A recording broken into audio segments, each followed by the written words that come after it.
Welcome back. There are only two more topics that I'd like to cover from Chapter 20. The first one is the heat capacity, or the molar heat capacity of an elemental solid. So by elemental solid, we mean a solid made up of atoms belonging to only one species, like pure sodium or pure magnesium. And the atoms presumably would be arranged in a regular structure, and that's called a crystal. So here's a little image from your book. Pretend these are all sodium atoms, for instance, and there would be some sort of interaction between each adjacent pair of atoms, and you could model that interaction with some sort of potential energy, and we know the potential energies have forces, conservative forces associated with them, and at any temperature other than absolute zero, you can imagine these particles all jiggling back and forth, because temperature is a measure of the energy associated with each degree of freedom. So just like a monatomic gas where each atom is free to move sideways, up and down, and in and out of the page, these particles can all do the same. They're all free to jiggle around their equilibrium position along three orthogonal axes. So let me grab the laser pointer here. You can't find it. Okay, let's focus our attention on this particle. It's got a degree of freedom associated with this jiggling, the up and down jiggling, and then the in and out jiggling. That's 3 degrees of freedom. But because of these cartoon springs between this atom and all of the adjacent atoms, there's also going to be an associated potential energy with each of those 3 degrees of freedom. Just think back to Hooke's law, 1/2 kx squared, which you should have learned in 3A. So I've got a little graphic to help you visualize the storing of that potential energy. This is a little simulation I made in Mathematica years ago. It was really geared for a different topic, but it works for this particular subject. These dashed lines can be thought of as the cartoon springs representing the electromagnetic interaction between 2 adjacent particles in one of these elemental solids. So I'll just hit play. You can watch these bounce back and forth. And when these springs become skinnier than their average values or thicker than their average values, you can think of that as representing the storing of potential energy, because there's some equilibrium separation between these two at which there's no energy stored in the spring. If they get any closer, now there's energy stored. If they get any farther apart than that equilibrium situation or equilibrium displacement, then there's also energy stored. So this would be representative of 1 degree of freedom. These are moving along a single axis, and the degree of freedom is associated with that potential energy.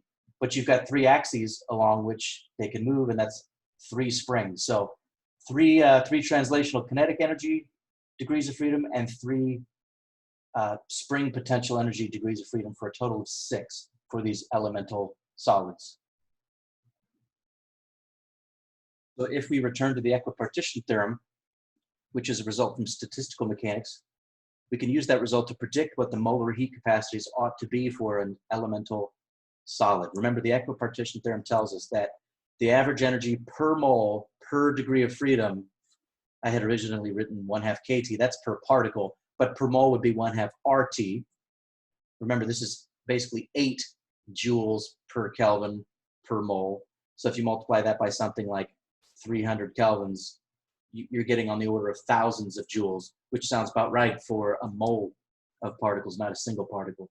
Well, if you have n moles, to get the total energy, you would just multiply this by the n. This is how many joules you have per mole per degree of freedom. So multiply how many moles you've got and by the number of degrees of freedom. And in the present discussion, that would be 6 for the elemental solid. That would suggest that the total energy associated with all of the submicroscopic kinetic and potential energies of all these particles within your sample of elemental solids should be n moles times 6 degrees of freedom times 1/2 RT joules per mole per degree of freedom. Of course, 6/2 gives us 3. And then let's take the differential of both sides. We're supposing that the number of moles is constant.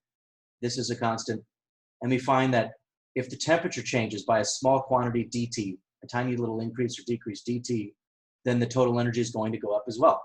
Of course, obviously, if you make the sample hotter, all of your particles will be jiggling around faster and with greater amplitude, hence greater energy stored in the springs. And this is how, theoretically, this is how we should be able to calculate the increase or the extra energy stored as a result. But let's go back to the first law of thermodynamics. For any thermodynamic system, whether it's a quantity of gas or a chunk of elemental solid, the increase in total energy of that system comes from two parts.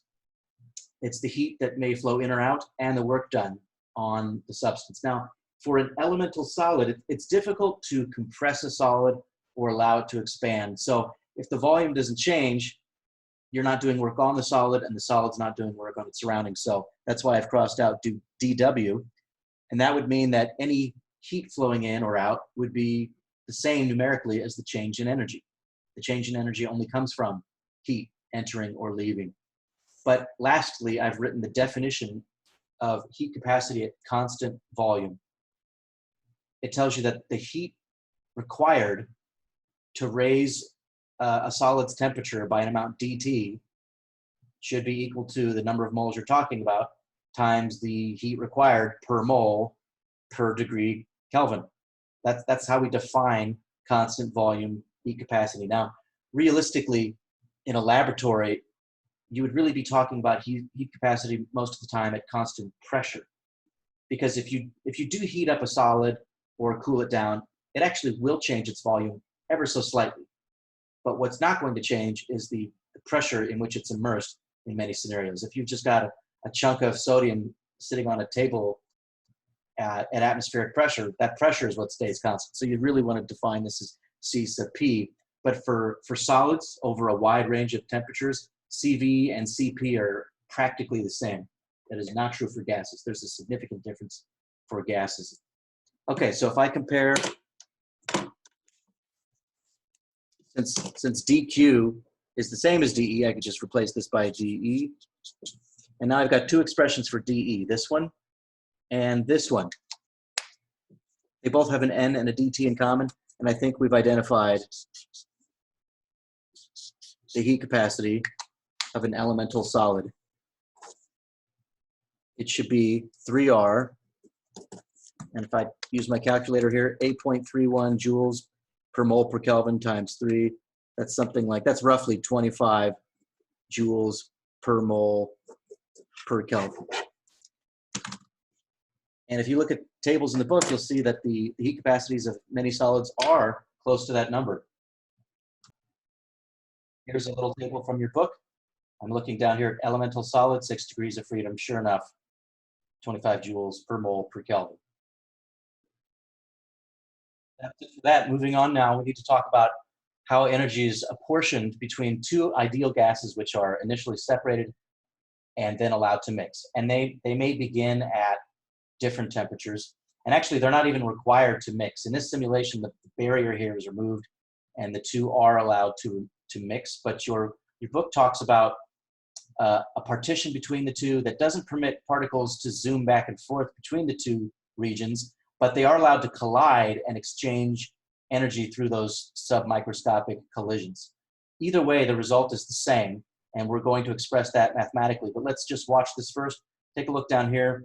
They're telling you that the temperature of these red particles is down at 1.3, and over here we've got it up at 39.4. So remember, temperature tells us about the average energy per degree of freedom. So each of these particles is starting out with more energy per degree of freedom than these particles. And that's, of course, on average. Even though the temperature here is much lower, so that on average these particles are I shouldn't say moving slower, but they have less energy on average than these. There may be a few of these particles that actually have more energy than some particular particles over here. It's all about averages. Now, just a moment ago, I almost said that these are moving more slowly. There's a difference between speed and energy. Remember that the kinetic energy of a material particle is 1/2 mv squared. So if these red particles were, let's say, 1/10 the mass of these, then in order for these red particles to have the same energy as these blue particles, these would have to go significantly faster. In fact, since it's speed squared, 3 times as fast would mean 9 times the kinetic energy, so that almost offsets the 1/10. So I'm just going to say if these were 1/10 the mass of these, they would have to go between 3 and 4 times as fast to have the same energy as these. So let's hit play, just watch these, the system evolve. And let me pause it. You'll notice that these blue particles do appear to be moving considerably faster than these. So even if these are less massive, because the temperature difference is so great, these are still moving quite a bit faster, the blue ones. You see all these collisions happening. There's an immediate redistribution of energy. On average, the blue particles are giving up kinetic energy and the red particles are gaining kinetic energy. And look at that, very quickly, the temperatures have almost matched in the middle. Well, not in the middle, but somewhere between the two initial temperatures.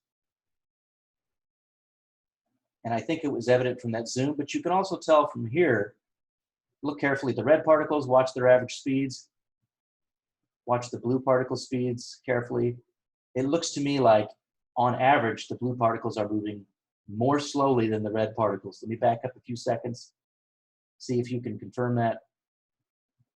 I do see quickly moving blue particles, and I do see slow moving red particles, but on average, the red particles are moving faster. Why is that? Well, the simulation did not actually specify the masses, but I think the significance of the diameters, come on, I'm trying to pause this.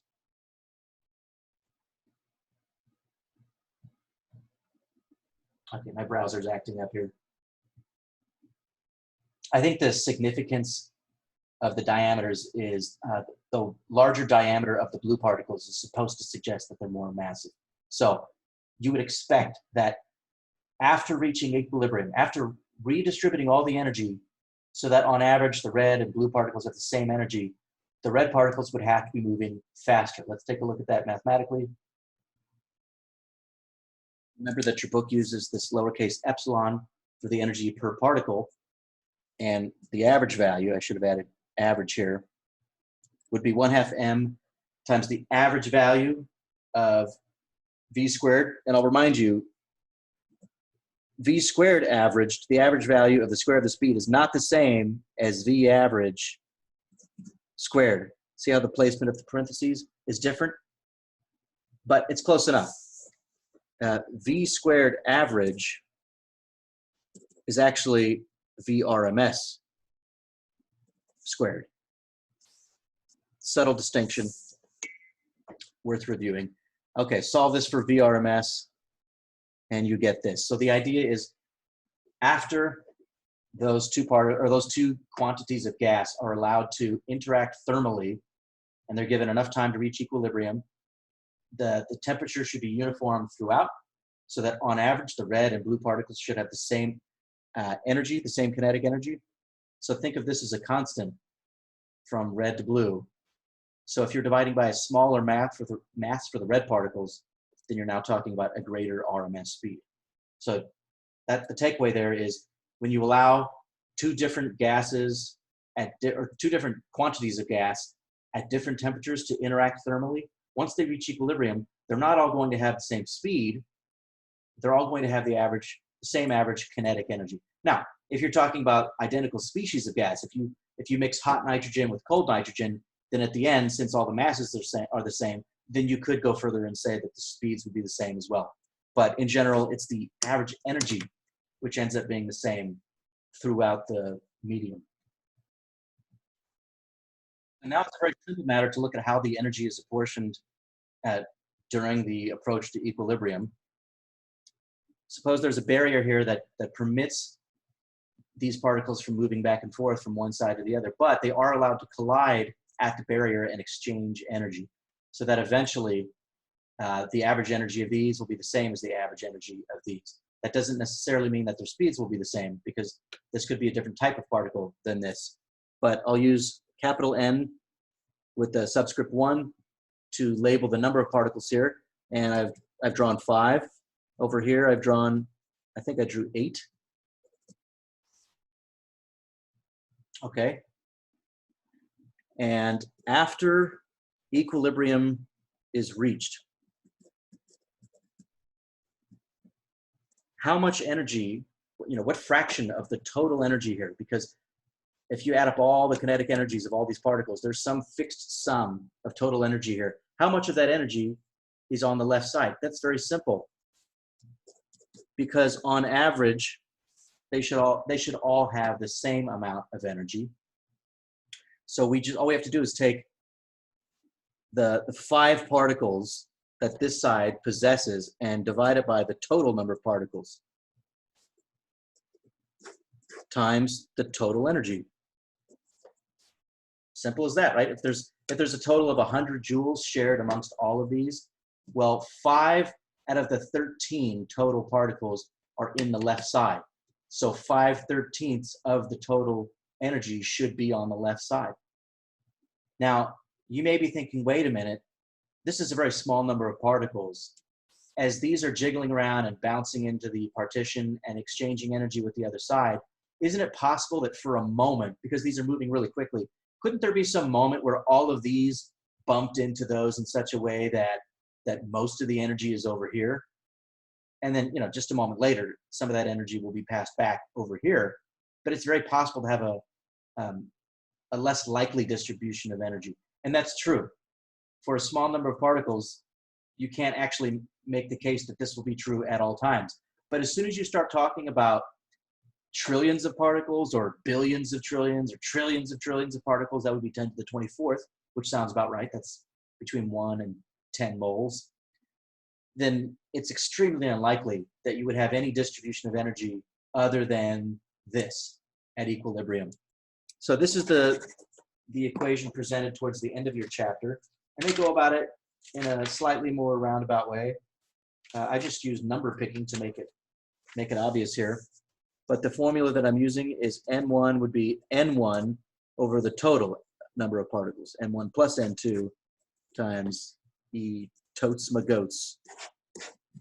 I suppose you could memorize that, but if you get the concept, then you've already got the equation. You would have an analogous equation for N2. So this is on page 560.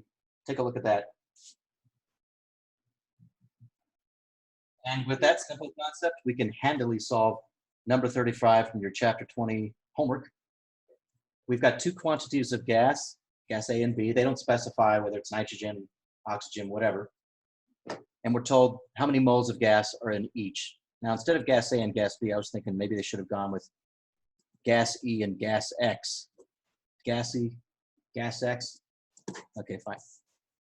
We're told that gas A starts out with 9 kilojoules of energy. Does that mean that it's necessarily hotter than gas B? We could probably look at the ideal gas law to figure that out. Or we could just look at this equation. Just take supposing this is a monatomic gas, we would just do 3/2 nRT. Yeah, so knowing the number of moles of each, we could look at which one has more energy, or the number of joules, and figure out which one was at a higher temperature. But we don't actually need to do that for this problem. We're told that after bringing these 2 gases together, gas A gives up 1,000 joules.